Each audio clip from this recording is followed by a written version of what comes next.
Hello दोस्तों, स्वागत है आप सभी का फिजिक्स संसार के इस लेटेस्ट वीडियो में।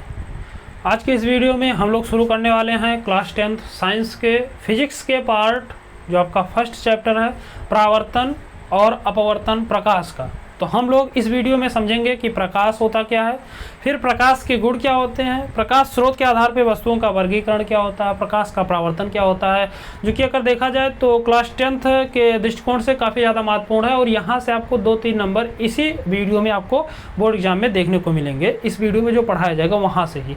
तो अगर आपको सारे कॉन्सेप्ट को अच्छे समझना है, पूरे फिजिक्स को क्लास 10th के अच्छे से पढ़ना है, तो चैनल को सब्सक्राइब कर लीजिए, बेल आइकन प्रेस कीजिए। आपको इस चैनल पर क्लास 10th से संबंधित जितने भी फिजिक्स के जो भी चैप्टर्स हैं उनके सारे टॉपिक आपको डिटेल से मिलेंगे विथ न्यूमेरिकल, सभी आंकिक प्रश्नों के साथ। तो अगर आपको अच्छे समझना है तो हमारे साथ वीडियो को बिना स्किप के पूरा जरूर देखिए, जिससे आपको सारे कंसेप्ट अच्छे से समझ में आ सके। तो चलिए हम लोग शुरू करते हैं। जैसा कि चैप्टर का नाम है प्रकाश, परावर्तन तथा अपवर्तन, यानी इसमें आपको क्या क्या पढ़ना है, प्रकाश के बारे में पढ़ना है, प्रकाश का परावर्तन क्या होता है और प्रकाश का अपवर्तन क्या होता है। अब चूंकि प्रकाश का परावर्तन और अपवर्तन दोनों एक प्रकार की प्रकाश की घटना होती है, तो इन दोनों घटनाओं को हमें पढ़ना है। इंटर में आप जाएंगे तो इससे संबंधित और भी कई सारी घटनाएं, उन सबको पढ़ना है, लेकिन यहाँ पर क्लास 10th में केवल आपको परावर्तन और अपवर्तन, इसके अलावा प्रकीर्णन और एक पूर्ण आंतरिक परावर्तन, ये कुछ और घटनाएं हैं छोटी छोटी, बहुत डिटेल में नहीं, बस थोड़ा थोड़ा आपको पढ़ना है। तो यहाँ पर सबसे पहले हमारा जो आज का टॉपिक है वो है प्रकाश। प्रकाश होता क्या, जिसको अंग्रेजी में हम लोग बोलते हैं लाइट। लाइट है क्या? तो लाइट को हिंदी में प्रकाश कहते हैं या उजाला कहते हैं। अब उजाला का मतलब क्या होता है? उजाला का मतलब है जहां पर कोई प्रकाश, जहां पर आपको कोई भी वस्तु दिखाई देती है। जैसे अगर कहीं पर किसी भी स्थान पे, ऐसे स्थान पे जाइए जहां पर प्रकाश ना हो, तो वहां पर आपको कोई भी वस्तु दिखाई नहीं देगी। यानी अगर कोई भी वस्तु आपको दिखाई दे रही है तो इसका मतलब वहां पर प्रकाश है। अगर प्रकाश नहीं है तो कोई भी वस्तु आपको दिखाई नहीं देगी। क्यों? क्योंकि वस्तुएं तभी आपको दिखाई देती हैं जब कोई प्रकाश की किरण सामने वाली वस्तु पर पड़ती है और उस वस्तु से टकराने के पश्चात, परावर्तन होने के पश्चात, वो प्रकाश की किरण जब हमारी आंखों पर पड़ता तब वो वस्तु हमें दिखाई देती है, अन्यथा वो वस्तु हमें दिखाई नहीं देगी। तो प्रकाश अगर कहीं पर है तो वस्तु आपको दिखाई देगी। यानी अगर आपको कोई भी वस्तु दिख रही है तो इसका मतलब वहां पर प्रकाश है। जैसे आप इस समय अगर आप मोबाइल में इन सारी चीजों को देख पा रहे हैं तो इसका मतलब है कि मोबाइल से प्रकाश उत्पन्न हो रहा। अगर प्रकाश उत्पन्न नहीं होगा तो कोई भी चीज आपको मोबाइल की स्क्रीन पर दिखाई नहीं देगी। तो सीधा सीधा मतलब है कि प्रकाश जहां पर रहेगा वहां पर वस्तुएं दिखाई देंगी, और जहां पर अगर कोई भी वस्तु दिखाई दे रही है तो वहां पर इसका मतलब क्या है? प्रकाश है। अब प्रकाश है क्या? तो प्रकाश बेसिकली होता है एक प्रकार की ऊर्जा। प्रकाश क्या है? एक प्रकार की ऊर्जा है, या आप इसको ऐसे भी कह सकते हैं कि प्रकाश एक प्रकार की विद्युत चुंबकीय तरंग है, जो कि आप क्लास 12th में जाएंगे तो वहां पर आपको पढ़ाया जाएगा। यहां पर आपके बुक में अगर देखा जाए तो यह परिभाषा मिलती है कि प्रकाश एक प्रकार की ऊर्जा होती है जो हमारे दृष्टि ज्ञान को जागृत करता है, या जिसकी सहायता से हम किसी भी वस्तु को देख पाते हैं। तो अगर आप नोट करना चाहते हैं, नोट्स बनाना चाहते हैं, तो परिभाषा लिखिए कि प्रकाश एक प्रकार की ऊर्जा है। यहां पर लिखेंगे प्रकाश एक प्रकार की ऊर्जा है जो हमारे दृष्टि ज्ञान को जागृत करता है। प्रकाश क्या है? एक प्रकार की ऊर्जा है जो हमारे दृष्टि ज्ञान को जागृत करता है। तो अगर कोई भी प्रकाश के बारे में पूछे तो आपको सिंपल सा एक लाइन की परिभाषा बताना है कि प्रकाश एक प्रकार की ऊर्जा है जो हमारे दृष्टि ज्ञान को जागृत करता है। अगर और कोई डिटेल पूछे तो आप ऐसा भी कह सकते हैं कि प्रकाश एक प्रकार की विद्युत चुंबकीय तरंग होती है। ये भी परिभाषा आप बता सकते हैं। ठीक, तो ये तो हो गया प्रकाश के बारे में, बहुत सिंपल और बहुत डिटेल, इसमें कुछ नहीं पढ़ना। अब इसके बाद आता है हमारा प्रॉपर्टी, आता है कि प्रकाश के कितने गुण होते हैं। तो अगला आप जो टॉपिक है वो आप लिखेंगे heading properties of light. Hindi होगा प्रकाश के गुण। नोट्स आप बनाते रहिए। नोट्स के लिए आवश्यक जितनी भी चीजें हैं वो सारे की सारी आपको इस वीडियो में मिलेंगी, तो आप नोट्स जरूर बनाते रहिए ताकि आपको जब आप रिवाइज करें तो कोई भी समस्या ना हो। प्रॉपर्टीज ऑफ गुण, प्रॉपर्टीज ऑफ लाइट, प्रकाश के गुण। गुण क्या होते हैं? तो प्रकाश का जो बेसिक पहला गुण है वो ये है कि प्रकाश जो होता है वो सदैव सीधी रेखा में गति करता है। यानी प्रकाश जो होता है वो टेढ़ी मेढ़ी रेखाओं में गति नहीं करता है। प्रकाश हमेशा एग्जैक्ट एक सरल रेखा में, एक ऋज रेखीय मार्ग पर ही गति करता है। प्रथम गुण आप लिखेंगे कि प्रकाश सदैव सरल रेखा में गति करता है। ये आपका पहला गुण है कि प्रकाश सदैव सरल रेखा, सरल रेखा का मतलब होता है सीधा रेखा, एकदम स्ट्रेट लाइन में गति करता है। इसका कोई प्रूफ पूछे तो आप ऐसे बता दीजिए कि आप देखिए कहीं अगर आप धूप में खड़े होते हैं तो धूप में होता क्या कि सूर्य से प्रकाश की किरणें क्या होती है हमारे शरीर पर पड़ती हैं, तो वो प्रकाश की किरणें आप देखिए जमीन पर आपकी एक परछाई भी बनती है, एक छाया बनता है। वो छाया क्यों बनता है? क्यों? क्योंकि जब प्रकाश की किरणें हमारे शरीर पर पड़ती हैं तो जो किरणें हमारे शरीर पर पड़ती है उतने हिस्से का प्रकाश जमीन तक नहीं पहुंचता, इसीलिए वहां का हिस्सा क्या होता है, काला हो जाता है, आपको छाया के रूप में दिखाई देता। अगर वही प्रकाश की किरणें टेढ़ी मेढ़ी होकर चलती तो वो प्रकाश किरण ऐसे आती है घूम करके वहां पर पहुंच जाती, लेकिन ऐसा नहीं होता है। जैसे सामने आप देखिए, अगर यहाँ पर हम खड़े तो आपको पीछे क्या लिखा वो चीज आपको नहीं दिखाई दे रही। क्यों नहीं दिखाई दे रही? क्योंकि वहां से जो प्रकाश की किरण रिफ्लेक्ट होकर आ रही है वो हमारे शरीर पर पड़ रही है। ऐसा तो नहीं रही कि वो घूम करके ऐसे घूम करके वहां जा रही है। अगर वो प्रकाश किरण से घूम करके वहां तक जाती कैमरे तक तो आपको वो चीजें आपको अवश्य दिखाई देती, लेकिन ऐसा नहीं होता। प्रकाश जो होता है वो सदैव सीधी रेखा में ही गति करता है। तो पहला गुण यह है कि प्रकाश सदैव सरल रेखा में गति करता है। सेकंड गुण आप लिखेंगे कि प्रकाश को चलने के लिए माध्यम की जरूरत नहीं होती है। प्रकाश को चलने के लिए माध्यम की आवश्यकता नहीं होती। सेकंड गुण लिखेंगे, प्रकाश किसी भी माध्यम में चल सकता है, यानी अगर कोई माध्यम है तो भी ठीक है, अगर कोई माध्यम नहीं भी है तो भी चल सकता है। यानी प्रकाश निर्वात में भी चल सकता है। निर्वात का मतलब अंतरिक्ष, स्पेस, वैक्यूम, जहां पर कुछ भी ना हो वहां पर भी प्रकाश चलता है। और अगर कोई माध्यम है जैसे आपका गैसीय माध्यम, जैसे कि यहाँ पर हवा है, उसमें तो प्रकाश चलता ही है, तभी आपको सारी चीजें यहाँ पर दिखाई दे रही हैं। कोई ठोस माध्यम जैसे कांच हो गया, बस ठोस माध्यम में होना क्या चाहिए, पारदर्शी होना चाहिए, क्योंकि पारदर्शी होगा तभी प्रकाश क्या होगा, वहां पर गति करेगा। अपारदर्शी माध्यम में प्रकाश गति नहीं कर पाता है। तो ठोस माध्यम ऐसा हो जो पारदर्शी हो तो उसमें भी प्रकाश गति करता है। जैसे कांच की जो आपकी खिड़कियां होती, कांच के दरवाजे, उसमें आप देखिए कि आर पार की चीजें दिखाई देती हैं। इसके अलावा लिक्विड फॉर्म में भी प्रकाश चलता है, जैसे आप जल में देखिए तो जल के अंदर भी प्रकाश गति करता है। और वैक्यूम है, निर्वात है, तो वहां पर भी प्रकाश जो होता है वो गति करता है। तो प्रकाश को चलने के लिए किसी माध्यम की आवश्यकता नहीं होती। अगर कोई माध्यम है तो भी प्रकाश जो होता है उन माध्यमों में भी गति कर सकता है। तो सेकंड गुण ये हो गया कि प्रकाश को चलने के लिए माध्यम की आवश्यकता नहीं होती। तीसरा गुण लिखेंगे कि जो प्रकाश की चाल होती है वो अलग अलग माध्यमों में अलग अलग होती है। एक गुण ये भी है, प्रकाश की चाल अलग अलग माध्यमों में अलग अलग होती है। प्रकाश की जो चाल होती है वो अलग अलग माध्यम में क्या होती है, अलग अलग। यानी प्रकाश हवा में उसकी स्पीड कुछ अलग है, बात करें ठोस माध्यम में तो ठोस माध्यम में उसकी स्पीड कुछ अलग है, जल की बात करें लिक्विड की तो उसमें उसका जो स्पीड है वो कुछ अलग होता है। तो एक गुण ये है कि अलग अलग माध्यमों में प्रकाश जो होता है वो अलग अलग चाल से गति करता है। चौथा लिखेंगे कि प्रकाश मूलतः 7 रंगों से मिलकर बना होता है। प्रकाश, श्वेत प्रकाश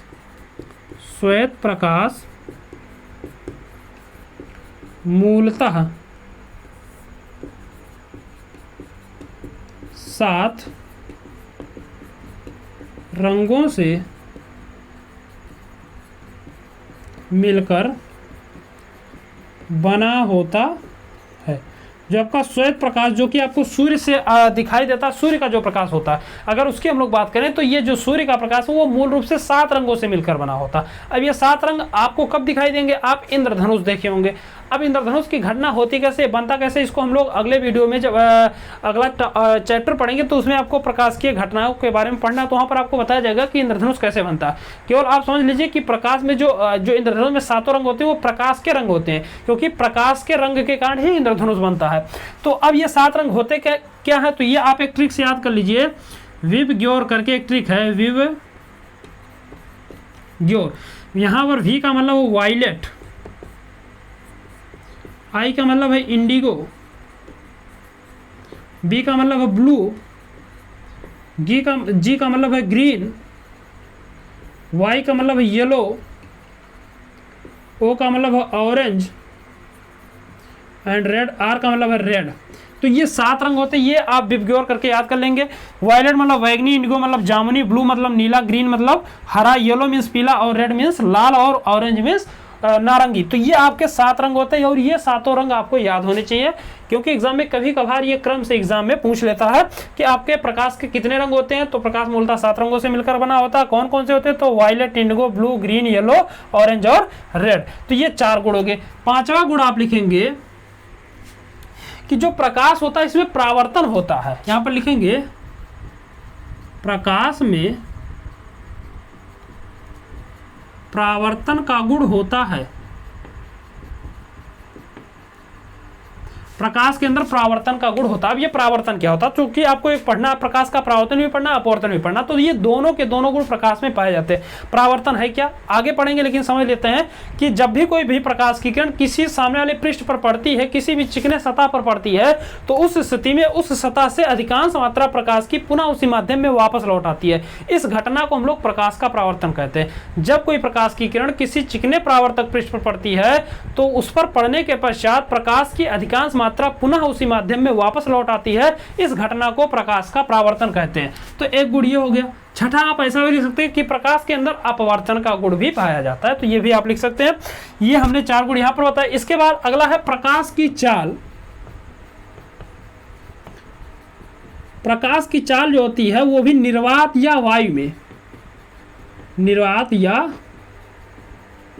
वायु में 3 × 10⁸ मीटर प्रति सेकंड।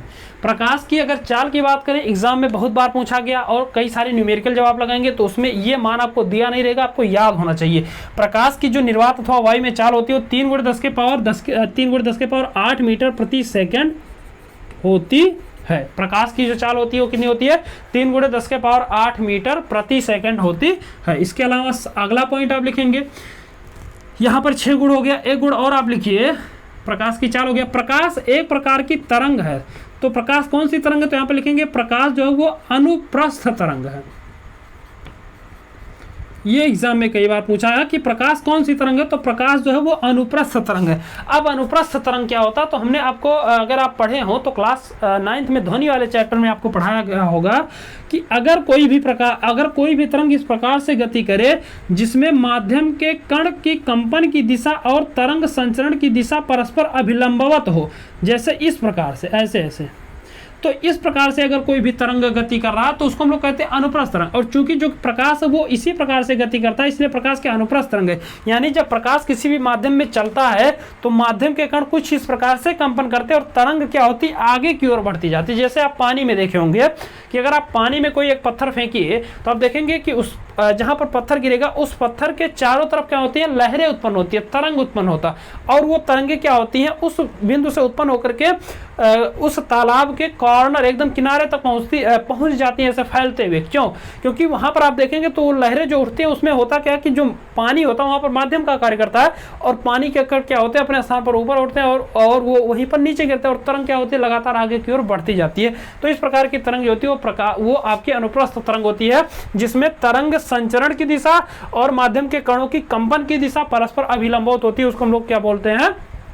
अनुप्रस्थ तरंग कहते हैं। तो आई होप आपको प्रकाश के ये जो 7 गुण हमने आपको बताया वो सारी चीज आपको समझ में आ गई होंगी। और भी गुण है, प्रकाश में व्यतिकरण होता है, प्रकाश में विवर्तन का गुण होता है, प्रकाश का ध्रुवण होता है, ये सारी भी घटना है। लेकिन आप कम से कम 5 गुण याद कर लिए, हमने आपको 7 बता दिए, जो कि बहुत ज्यादा महत्वपूर्ण है। एग्जाम में कभी कभार पूछता है कि प्रकाश के कोई 5 गुण लिखो, 3 नंबर 4 नंबर में ये क्वेश्चन बनता है। तो यहां तक आप स्क्रीनशॉट लीजिए। इसके बाद हम लोग समझेंगे कि प्रकाश के स्रोत के आधार पर वस्तुओं का वर्गीकरण। पहले इसका आप स्क्रीनशॉट लीजिए और नोट्स बनाइए। अब हम लोग समझते हैं कि प्रकाश के स्रोत के आधार पर वस्तुओं का वर्गीकरण। तो अगला आप हेडिंग लिखेंगे प्रकाश स्रोत के आधार पर वस्तुओं का वर्गीकरण। प्रकाश स्रोत के आधार पर वस्तुओं का वर्गीकरण। अब ये प्रकाश स्रोत का मतलब क्या हुआ? तो प्रकाश स्रोत का मतलब जहां से प्रकाश की किरणें उत्पन्न होती हैं वो आपका प्रकाश स्रोत कहलाता है। एक गुण और आप महत्वपूर्ण छूट गया है, वो है प्रकाश की तरंगदैर्घ्य। तो 8वां गुण आप लिख लेंगे कि जो प्रकाश की तरंग, दृश्य प्रकाश की, जो प्रकाश हमें दिखाई देता, उसकी तरंगदैर्घ्य जो होती है वो 3900 एंगस्ट्रॉम से लेकर के 7800 एंगस्ट्रॉम के मध्य में होती है। 3900 से 7800। आपको अलग अलग बुक में हो सकता है देखने को मिल जाए 4000 एंगस्ट्राम से 8000 एंगस्ट्राम के मध्य। तो ये दो मान आपको मिलेंगे। हो सकता है आपको 4000 एंगस्ट्राम से 8000 एंगस्ट्राम मिल जाए, या 3900 से 7800 एंगस्ट्राम। अलग अलग बुक में अलग अलग मान आपको देखने को मिल जाते हैं। तो ये प्रकाश की क्या है, ये आपकी प्रकाश की होती है तरंग दैर्घ्य। एग्जाम में पूछा था कि दृश्य प्रकाश की तरंग दैर्घ्य क्या है, तो 3900 से 7800 एंगस्ट्राम के मध्य, या आप ऑप्शन में देखेंगे 4000 से 8000 एंगस्ट्राम के मध्य होता है। तो ये एक 8 गुण हो गया। अब हम लोग स्रोत के आधार पर वस्तुओं का वर्गीकरण करते हैं। अब ये प्रकाश स्रोत होता क्या है, तो अगर हम लोग बात करें प्रकाश स्रोत की, तो प्रकाश स्रोत होता है कि जहां से कोई भी प्रकाश उत्पन्न होता है उसी को हम लोग क्या बोलते हैं, स्रोत कहते हैं। स्रोत का मतलब जहां से कोई भी चीज उत्पन्न हो रही है। अब यहाँ पर प्रकाश स्रोत है तो इसका मतलब हुआ कि जहां से प्रकाश उत्पन्न होता है। तो प्रकाश स्रोत के आधार पर वस्तुएं दो प्रकार की होती है। एक होती है दीप्त वस्तु, जिसको हम लोग बोलते हैं ल्यूमिनस ऑब्जेक्ट, एंड सेकेंड जो है वो आपकी है अदीप्त वस्तु, जिसको हम लोग बोलते हैं अंग्रेजी में नॉन ल्यूमिनस ऑब्जेक्ट। ल्यूमिनस और नॉन ल्यूमिनस, दीप्त को हम लोग प्रदीप्त भी बोलते हैं और दूसरा अदीप्त वस्तु। अब दीप्त वस्तुएं क्या होती हैं, तो आप समझ लीजिए कि दीप्त वस्तुएं ऐसी वस्तुएं होती हैं जो स्वयं प्रकाश उत्पन्न करती हैं, या आप ऐसे लिखिए कि वह वस्तुएं जो स्वयं प्रकाश उत्पन्न करती हैं दीप्त वस्तु कहलाती हैं। एक बार फिर से सुनिए, वह वस्तुएं जो स्वयं प्रकाश उत्पन्न करती हैं दीप्त वस्तुएं कहलाती हैं। फॉर एग्जाम्पल जैसे सूर्य, सन, बल्ब, मोमबत्ती। जैसे सूर्य हो गया, बल्ब हो गया, मोमबत्ती हो गया, लालटेन, तारे, ये सारी की सारी वस्तुएं क्या है, दीप्त वस्तुएं हैं, क्योंकि ये स्वयं ही प्रकाश उत्पन्न करती है। बल्ब आपका स्वयं प्रकाश उत्पन्न करता है, सूर्य आपका स्वयं प्रकाश उत्पन्न करता है, मोमबत्ती स्वयं जलता है, दीपक स्वयं जलता है, लालटेन स्वयं जलता है, तारे स्वयं जलते हैं। ये सभी की सभी वस्तुएं क्या दीप्त वस्तुएं हैं। इनमें स्वयं का प्रकाश होता है, ये स्वयं जल करके प्रकाश को उत्पन्न करते हैं। तो ऐसी वस्तु को हम लोग क्या बोलते हैं, दीप्त वस्तु बोलते हैं। अगली जो आपकी वस्तु वो है आपकी अदीप्त वस्तु। अगली वस्तु क्या है, अदीप्त वस्तु। अब अदीप्त वस्तुएं क्या होती हैं, तो अदीप्त वस्तुएं ऐसी वस्तुएं होती हैं जिनमें स्वयं का प्रकाश नहीं होता है, लेकिन ये दीप्त वस्तुओं के प्रकाश से प्रकाशित होती हैं। तो आपकी जो अगला जो प्रकार है वस्तु का, वो है अदीप्त वस्तु। किसके आधार पे, प्रकाश स्रोत के आधार पे। अब ये अदीप्त वस्तु क्या होती है, तो आप लिखेंगे कि वह वस्तुएं जिनमें स्वयं का प्रकाश नहीं होता है अदीप्त वस्तुएं कहलाती हैं। फॉर एग्जाम्पल पृथ्वी, चंद्रमा, सभी ग्रह और मेज, कुर्सी, पंखा आदि इस प्रकार की वस्तुएं जो स्वयं प्रकाश नहीं उत्पन्न करती है उसको हम लोग क्या बोलते हैं, अदीप्त वस्तु बोलते हैं। एग्जाम्पल कोई पूछे तो जैसे पृथ्वी हो गया, चंद्रमा हो गया, जितने ग्रह हैं वो मेज, कुर्सी, पंखा, ये सब स्वयं प्रकाश उत्पन्न नहीं करते हैं, फिर भी हमें चमकते हुए दिखाई देते हैं। क्यों, क्योंकि इन पर जब दूसरा प्रकाश पड़ता है तो वही प्रकाश रिफ्लेक्ट होकर हमारी आंखों पर आता है, इसीलिए वो वस्तुएं हमें चमकदार दिखाई देती हैं। जैसे चंद्रमा आपको चमकता हुआ दिखाई देता है, लेकिन चंद्रमा का स्वयं का प्रकाश नहीं है, उस पर सूर्य का प्रकाश पड़ता है और वो सूर्य का प्रकाश उस चंद्रमा के तल से टकरा करके जब पृथ्वी पर आता है तब हमें चंद्रमा जाकर दिखाई देता है। तो ऐसी वस्तुओं को हम लोग क्या बोलते हैं, अदीप्त वस्तुएं कहते हैं, जो कि स्वयं के प्रकाश नहीं होता फिर भी आपको चमकदार दिखाई देती है। तो परिभाषा आप लिखेंगे कि वह वस्तुएं जिनमें स्वयं का प्रकाश नहीं होता है वो दीप्त वस्तुओं के प्रकाश से प्रकाशित होती हैं, उसको हम लोग अदीप्त वस्तु कहते हैं। फॉर एग्जाम्पल पृथ्वी, चंद्रमा, सभी ग्रह, मेज, कुर्सी, पंखा, बहुत सारी वस्तुएं, ये सभी की सभी क्या होती हैं, आपकी अदीप्त वस्तु होती है। तो आई होप आपको ये दीप्त और अदीप्त वस्तु भी समझ में आ गया होगा। ठीक, तो यहां तक आप पहले इसको नोट कीजिए, फिर इसको आगे हम लोग कंटिन्यू करते हैं। अब जो कि वीडियो काफी लंबा हो रहा है तो अब हम लोग अगले वीडियो में मिलेंगे और उस वीडियो में हम लोग प्रकाश के परावर्तन की घटना को समझेंगे। मैंने जितना बेसिक था इस चैप्टर से वो हमने सबको आपको वो सारी चीजें हमने यहाँ पर बता दिया। अगले वीडियो हम लोग प्रकाश के परावर्तन और उसके नियम और फिर प्रकाश का अपवर्तन या गोलीय दर्पण जो भी आगे का टॉपिक होगा उन सब पर हम लोग डिटेल से चर्चा करेंगे। तो अगर आपको चीज़ें समझ में आई हो तो चैनल को सब्सक्राइब कीजिए। आपको इस चैनल पे सारे के सारे वीडियो सारे लेक्चर आपको डिटेल से मिलते रहेंगे। बेल आइकन प्रेस कीजिए जिससे आपको लेटेस्ट वीडियो की अपडेट्स तो है मिलती रहे। तो मिलते हैं अगले वीडियो में, तब तक के लिए जय हिंद।